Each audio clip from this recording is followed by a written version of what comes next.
Taybas önce. Taybas plov çoğulat etiminen.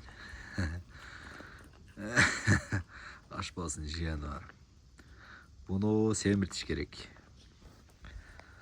Bunu olsa arıqtaş gerek. Bu özün özü жанакы эч тамактан куралтыра турган эмес экен да. Любой жерден тоюп келет. Кошуна колоңдорго кирип чыгат берсер. Ошол жерден тоюп келип алып жыйат. Тайбаста андай нерсе жок. Кошуна колоңдуна кирмей деген. Тарбия башкача берилген да бугачы. Бу тайбас пешен экен. 9 бу күчүктүн арасынан же 11 күчүк бу 9 бу ушундай болсо керек эле. Адашпасам 9 же 11. Ошо экөөнүн бирөөсүндө арасынан эң кичинекей болчу да бу тайбасчы.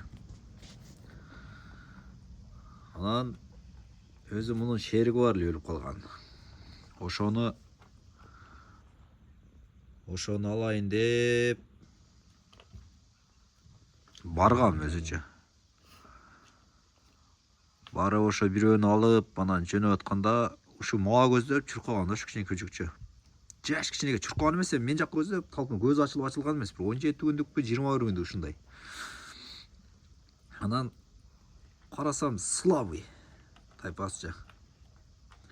Анан кендигинде грыжа бар эле. Азыр барбы жок билбейм ошо боюнча. Анан таакел эми. Бу бирөөгө кетсе, же кор болот, же эч ким албай койсо бир жерге ыргытып берет дедим дагы. Ушуну кошуп бер дедим. Шиш, чебе, шиш, жей бер. Ошентип эң кичинекей ушуну алгам, слабый күчүгө эле келгендечи. Бир видеосу болсо эрек карап салып коюшуң керек экен кичинекейиндеги. Шериги тири удичка салып койсом, а жерден өтүп кеткен жерден бу тайбас өтө албай кала беришет да. Шеригинен калтакты жей берет эле, куп таланат эле да бу жыяны бар. Ошентип алып келгем 17 күндүктө көз ачылып электе, анан эчкинин сүтүн берип баккам. Түрдүү адамдар жазды, мисалы 1,5 жыл, 1 жыл 4 ай дегенде алды окшойт булар. Адамдар түрдүү нерсени жазды. Укпаган сөзүм бар да. Просто мен алар өздөрүнчө практика өткөзүшкөн. Тайган боюнча. Мен өзүмчө бир практика кылып барышым керек. Не үчүн мен алар кылган практиканы алар мага айтса, мен жеңилирээк ошонсеге шеш мурдуңа, чап. Шеш мурдуңа. Не үчүн мен ошолар баскан жолду мен басышым керек дедим. Наоборот, алар баспаган, чап, шеш мурдуңа. Шеш, чапдайм. Жашына колчу. Ошон үчүн өзүм тандаган жолду кетейин дедим. Чап. Тайганды биринчи жолу багып атышым. Бактым, мындан мурун бир күчүк бактым дагы, 5 ай болгондо өлүп калды. Жок, 3 айлык. 5 ай болгондо өлүп калды. Ургач аны адам семирген. 5 айга да жетпеп, 3 айлыгында өлүптүр. Ошентип кой. Эл баскан жол менен эмес, эл баспаган, ошончо мага келген, жанакы акыл үйрөткөндөрдүн сөзүнө карама каршы чыгып, мен болбойт деген нерсе, болбойт деген жол менен барып көрөйүн, балким болуп кетер дедим. Кудайга шүгүр, 1 жыл 4 ай, эгерде алар айткан даяр тайганга кош деген, күчтүү тайганга, азыр дагы айтат, кош депчи. Коштун кереги жок. Просто эми убактың кетет, зато өзүң тарбиялайсың. Өзүң тарбиялаган нерсе бөлөк болот да. Мен бирөөнүкүн алып келип туруп кошуп жүрсөм, болду, ал кийин айтат, "О, менден кеткен, менин тайгандарым аны тайганды үйрөткөн" дейт да. Ошол нерседен алсыраак болуп туруп, өзүм бир аракет кылып көрөйүн деп аракетти кылдым. Болгон убактым кетти. Негизи чоң тайганга кошкондо 8 айлыктан уже чоң тайгандарга кошулуп, тажрыйба алып, уже кол сала баштайт экен 8-9 айлыгынан. Меники жок, андан өтүп кетти. 1 жыл 12 ай, 16 ай дегенде, 1 жыл 4 ай дегенде күндөгүдөй эле ат басып кетип аттым күзүндө. Күзүндө кетип атып, тайбасты өрүзгөнчө айтып берейин. Ушуларды эшитип кетип атсам, иттерден куп таякты жеди. Видеолорду ham салып аттым, нерде Билал деген укамити купталады экөөнүчү айрыкча. Бирок башка иттерден ham көбүрөөк таяк жеди да. Анан ошо ат басырып, саратты басырып кетип атсам, күтүүсүздөн чөөлөр чыгып калды. Бирөө эмес 4-5 чөө экен.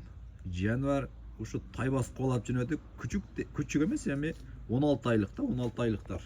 Эчтекен алган эмес. Көп айткан кол сала албайт. Буларың өмүр ала албайт деген да.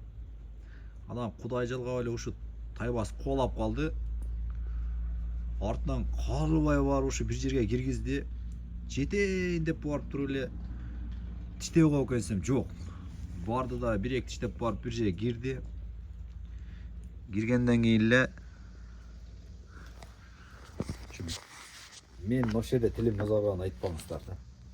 Сөз менен аз жеткизиш кыйын, менин эмоциям ошол малда видеону көргөн адамдар билет. 16 ай дегенде бул тайбас колап барып бир чытырман токойдун ичинде болгон нерсе да бу. Бир чытырманга кирди. Тайбас бирок талайлабай койду. Бирок үрүп атат. Себеби шериги бар экенин билет да бучу. Анан шериги башка жакка кеткен. Бир 5 чөө чачыраганда кайсыны колашты билбей калды да, берки булчу. Бирок бул бирөөнүн артынан үзбөй кеткен да. Барып бир жерге киргизип, бирок кол сала албай турганда күчүк да барычы. Шериги ошо айтып аткан 9, ошо 9 күчүк же 11 күчүк эле ушундай. Ошолардын эң дадилинин бирөөсү болчу да, күчтүүсүнүн бирөөсү болчу да. Бул үргөндө чытырман токойдун ичинен ушу үн аркылуу издеп барат да, ошондочу. Барып туруп кирет. Менин каналымдагы дал ошол чөөнү талаган видео аркылуу ушу каналым жабылып кеткен туугандар. Аяк баягы 3 ай дегенде ачылды.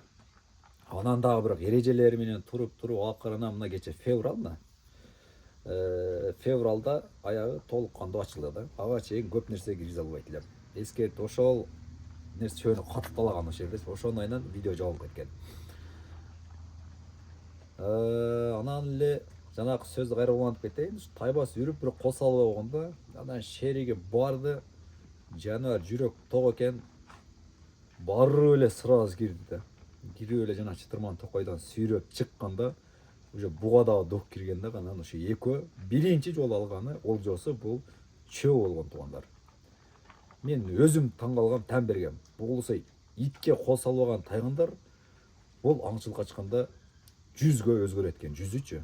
Слабый болуп аткан тайган ошондой жерде уже күчтөнөт экен. Лично менин тажрыйбамда менин караган ушу эки тайган ошондой болгон да. Өзүм таң калам. Жөн эле жетип алмак салмак талап, кырдан баштап колотко чейин алып чыгып өлтүргөн да. Даганс өлтүргөн ошол жердечи. Нары чуап, бери чуап, тарткылайт жөн эле. Чөөлөр ошол малда тегеректеди. Кеткиси келбейчи. Бирок биринчи жолу алышы, ошо бир чөөнү алгандан уже чарчап калышты да. Кийинкилерин кудурганга мүмкүнчүлүгүм деле бар болсо да, бирок каалабадым, себеби тайгандар чарчады. Анан менин мынердеги жанакы ошончо келген комментарийлерге буларың талай албайт, бунуң жетпейт, бунуң мындай тайган кошкунуң же башка кыл, андай мындай кыл деген ошончо комментарийге ошол жерде точка коюлган туугандар.